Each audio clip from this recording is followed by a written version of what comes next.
नमस्कार, भारत की बात में आपका स्वागत है। मैं हूं रोहित सिंह सावंत। भारत का हूं, भारत की बात करता हूं। लोकसभा चुनाव में अब सिर्फ 60 दिन बचे हैं।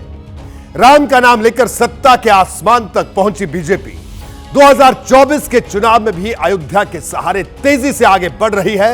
लेकिन मेरे पास आज बीजेपी के खिलाफ एकजुट हुए विपक्ष को लेकर बहुत बड़ी खबर है।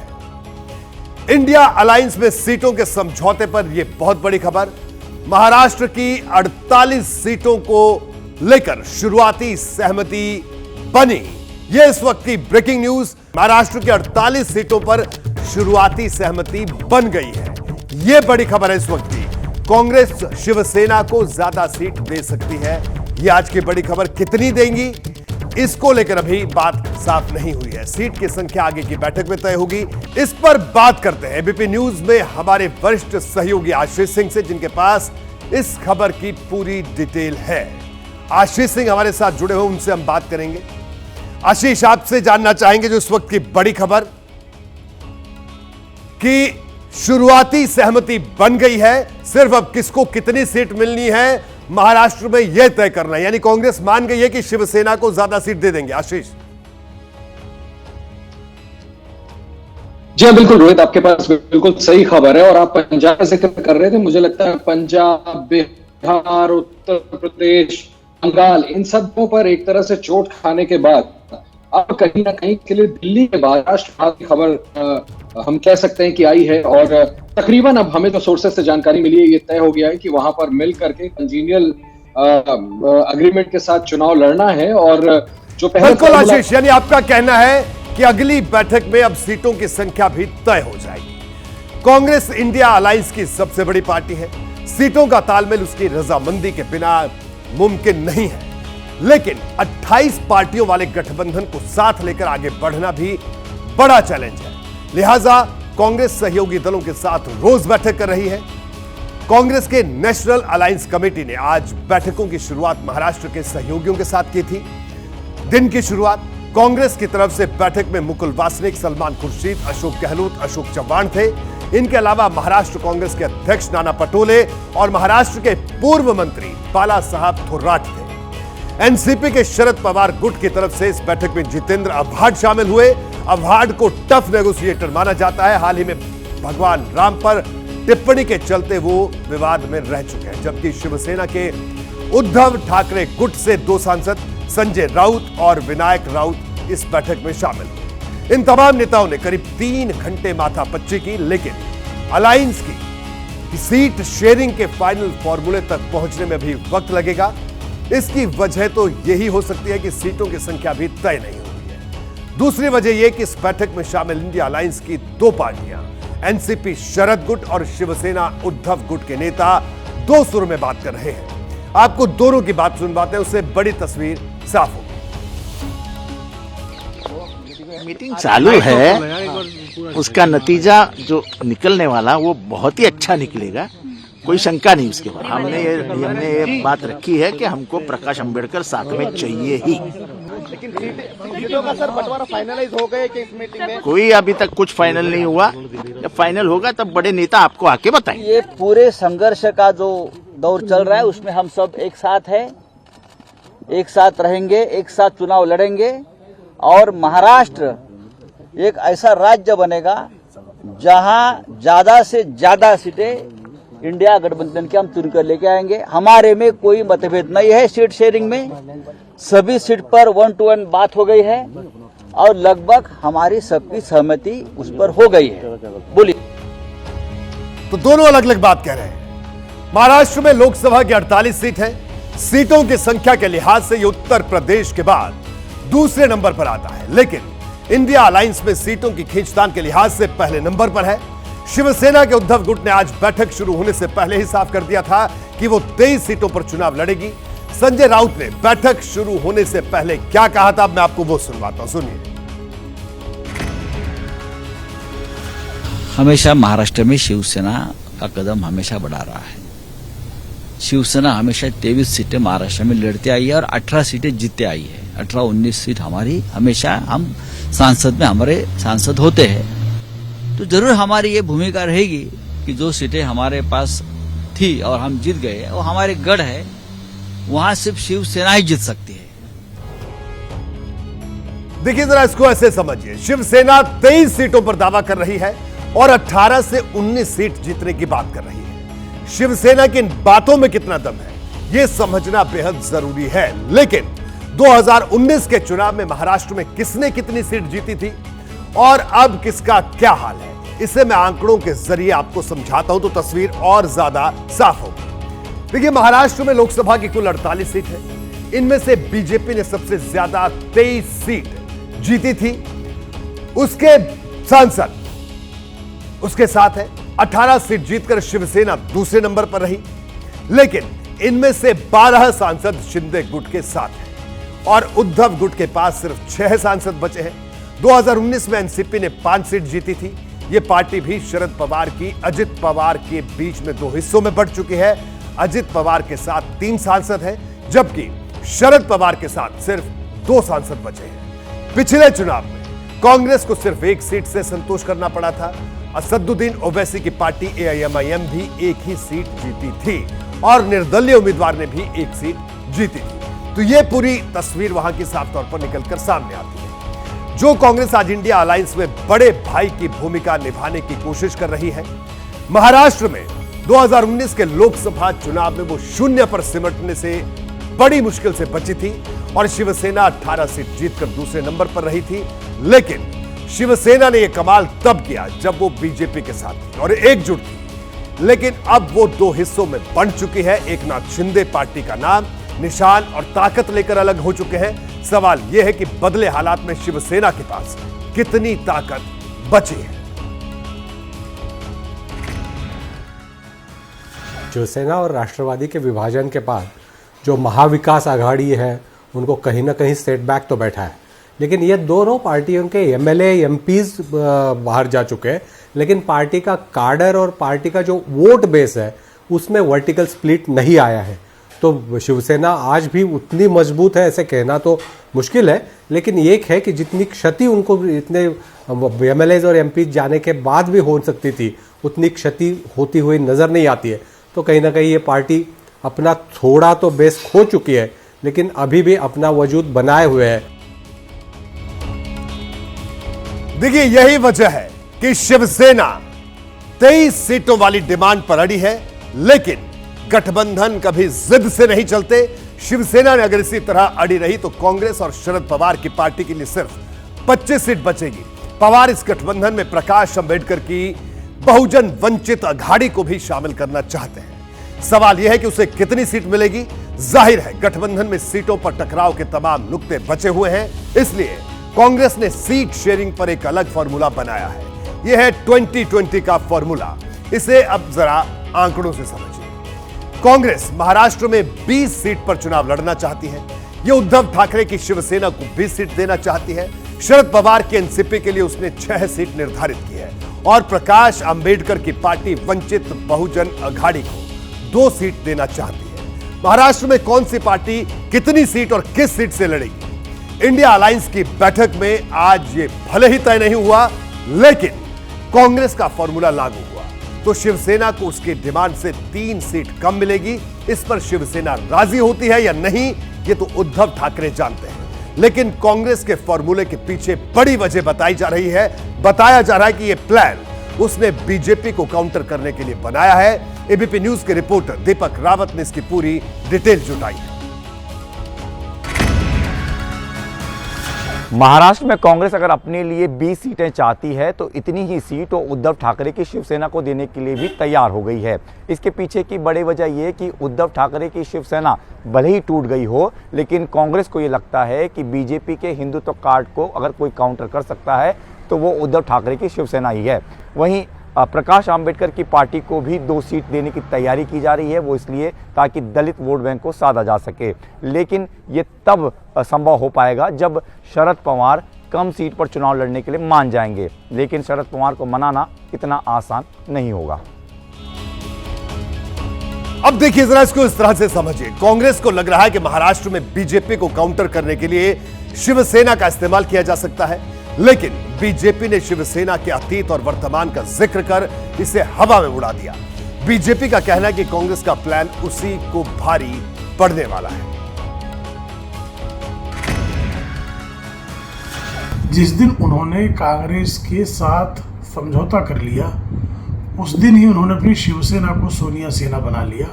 कांग्रेस उद्धव ठाकरे को कितना भी अपना मोहरा बनाए, कोई भी कट्टर हिंदूवादी, हिंदुत्व में विश्वास रखने वाला शिवसैनिक उद्धव के साथ नहीं जाएगा।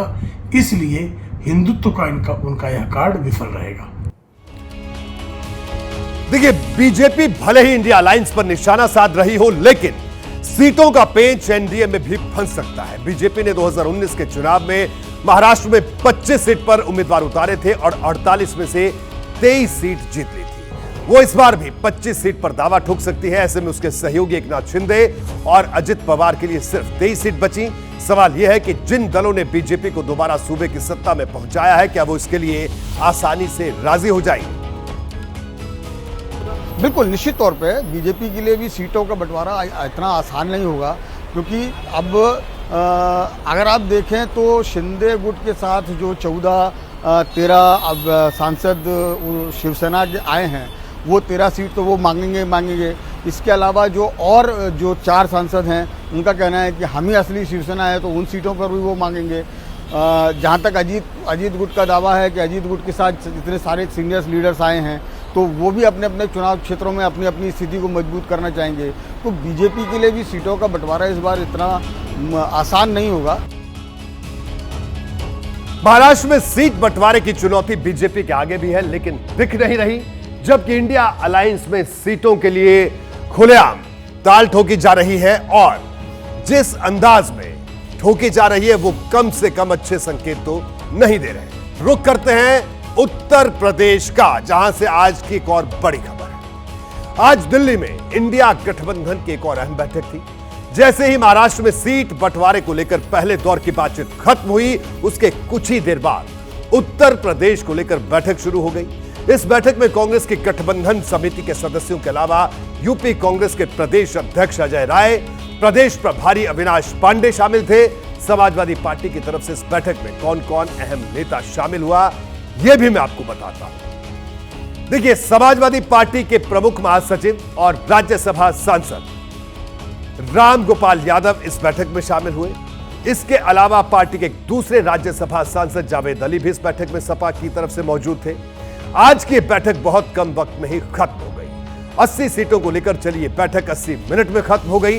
रामगोपाल यादव जब बैठक से बाहर निकले तो उन्होंने बताया कि 12 जनवरी को दोबारा बैठक होगी और जल्द ही समझौते की तस्वीर सामने आ जाएगी। पूर्ण वातावरण में हुई, अच्छे माहौल में हुई, सबका मन अच्छा है। 12 तारीख को और होगी और शीघ्र ही प्रगति होगी, उससे हम सब आपको अवगत कराते हैं। देखिए, उत्तर प्रदेश में 80 लोकसभा सीटें हैं। पिछले 2 चुनावों में बीजेपी यहां बड़ी ताकत बनकर उभरी है। ऐसे में एक एक सीट को लेकर खास प्लान तैयार हुआ है। अभी तक जो रिपोर्ट्स मुझ तक पहुंची है, उसके मुताबिक यूपी में सीट बंटवारा लगभग तैयार हो चुका है। सिर्फ इसे फाइनल टच दिया जा रहा है। यह बंटवारा कैसे होगा, इसकी संभावित झलक मैं अब आपको दिखाता हूं। देखिए, कांग्रेस के खाते में 18 सीट जा सकती है, जो अभी तक की खबर हमारे पास है। इसमें से अधिकतर वो सीटें हैं जिसे कांग्रेस ने 2009 के लोकसभा चुनाव में जीता था। जयंत चौधरी की राष्ट्रीय लोकदल को 6 सीट मिल सकती है। 1 सीट पर चंद्रशेखर आजाद चुनाव लड़ेंगे। 1 सीट अपना दल कमेरावादी के लिए छोड़ी जाएगी और बाकी की जो 54 सीट बचेंगी उस पर समाजवादी पार्टी चुनाव लड़ेगी। अभी तक यह तस्वीर निकलकर सामने आ रही है। 2019 में जब लोकसभा चुनाव हुआ था, तब जयंत चौधरी, अखिलेश और मायावती के बनाए हुए गठबंधन के हिस्सेदार थे। तब उन्होंने पश्चिमी यूपी की 3 लोकसभा सीटों पर चुनाव लड़ा, जिसमें से कोई भी सीट नहीं जीत पाए।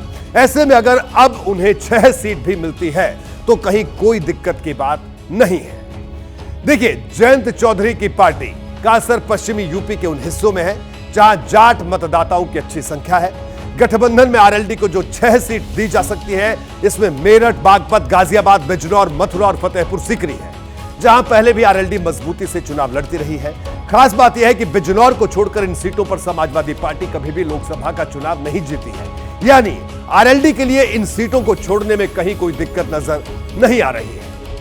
अखिलेश यादव ने जिस तरह का प्लान जयंत चौधरी के लिए बनाया है, कुछ इसी तरह का प्लान कांग्रेस के लिए भी तैयार है। आरएलडी के कोटे में जाने वाली लोकसभा सीटों को छोड़ दे तो 15 सीट अभी और ऐसी है जहां से समाजवादी पार्टी ने कभी भी लोकसभा का चुनाव नहीं जीता। इनमें से अखिलेश यादव अधिकतर सीटें कांग्रेस को देना चाहते हैं।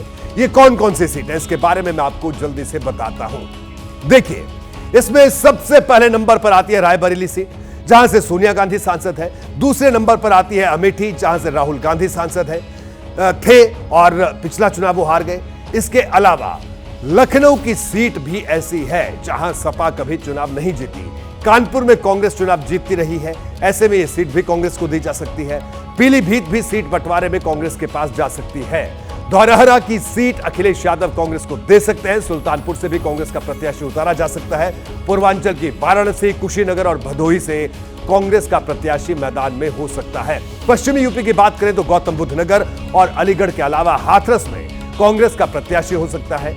ये सभी ऐसी सीट है जहां से सपा ने कभी लोकसभा का चुनाव नहीं जीता है। इन 13 सीटों के अलावा कुछ और भी ऐसी सीटें हैं जो कांग्रेस के खाते में जा सकती है। यूपी के 80 में से 24 सीट ऐसी है जहां समाजवादी पार्टी सिर्फ एक बार चुनाव जीती है और ये सीट शेयरिंग में कांग्रेस के खाते में इन्हीं में से कुछ सीट दी भी जा सकती है।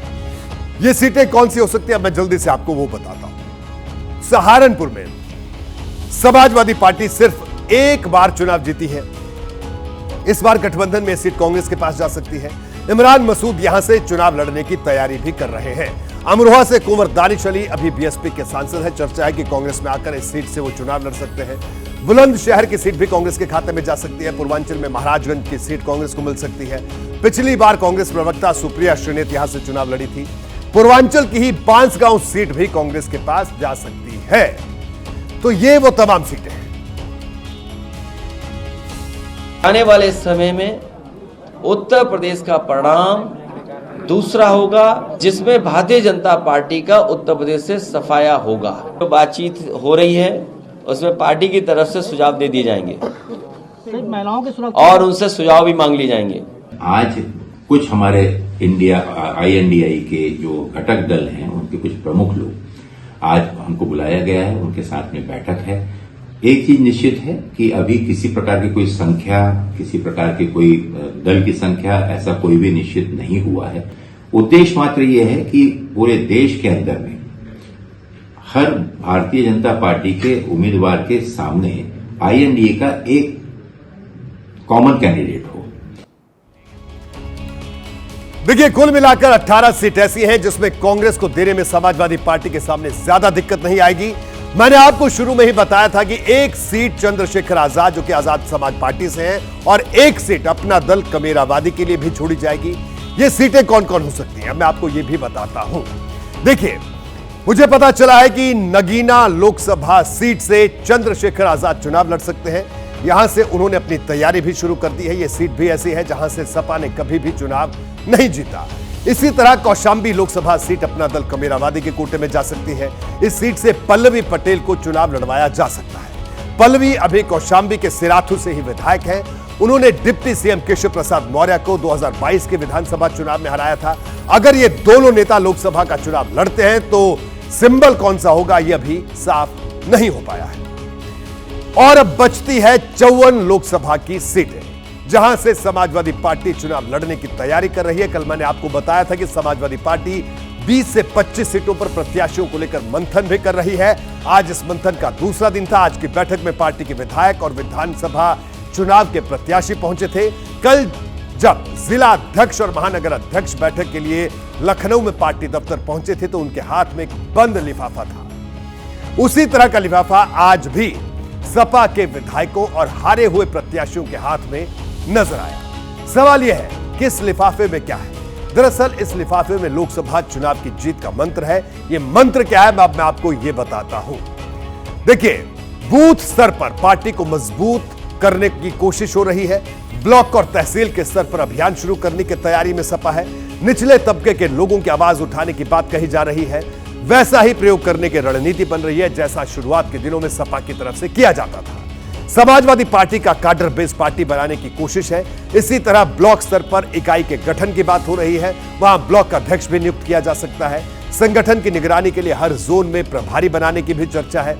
दूसरी पार्टी के नेताओं को साथ जोड़ने की भी तैयारी है। पिछड़े, दलित और अल्पसंख्यकों पर खास तौर पर ध्यान देने की कोशिश की जा रही है। सवर्ण और ब्राह्मण समाज को जोड़ने के लिए पार्टी के सवर्ण और ब्राह्मण नेताओं को गांव-गांव में भेजने की तैयारी है। वहां जाकर पार्टी के बड़े नेता समय गुजारेंगे और सबसे बड़ी बात, राम मंदिर के मुद्दे पर बोलने से बचने की कोशिश हो रही है। पार्टी का मानना है कि इस मुद्दे पर जितना ज्यादा बोला जाएगा, बीजेपी को उतना ही ज्यादा मौका मिलेगा। जब भगवान बुलाएगा तब जाएंगे। राम हमारे भगवान हैं, हम लोग हृदय से मानते हैं। अयोध्या जाने से कोई परहेज तो नहीं है? हरदम जाते रहे हैं, कोई नई बात तो है नहीं। पहले भी गए हैं, फिर भी जाएंगे।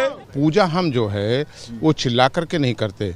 पूजा आदमी चाहे मस्जिद में नमाज पढ़े हो चाहे मंदिर में पूजा करे, वो गोपनीय करना चाहता है। चूंकि हमारी आस्था का विषय है, दिखावा नहीं। जो लोग दिखावा करते हैं वो केवल दिखावे तक ही सीमित रहते हैं। राम को कौन समाजवादी हो गए तो डॉक्टर लोहिया राम मेला लगाते थे। जो राम को बेच रहे हैं उनको राम नरक में ले जाएंगे। हम लोग राम को बेच नहीं है, राम हम लोग के दिल में है। देखिए, राम मंदिर पर समाजवादी पार्टी बहुत सोच समझकर कोई भी फैसला लेना चाहती है। पार्टी के नेता उस वक्त असहज हो गए जब दफ्तर के बाहर राम मंदिर के पोस्टर लगाए गए। ये पोस्टर समाजवादी पार्टी युवजन सभा के पूर्व प्रदेश सचिव की तरफ से लगाए गए। पोस्टर में लिखा था, आ रहे हैं हमारे आराध्य प्रभु राम। इस पोस्टर को लेकर जब अखिलेश यादव से सवाल हुआ तो वो जवाब देने से बचते दिखाई दिए।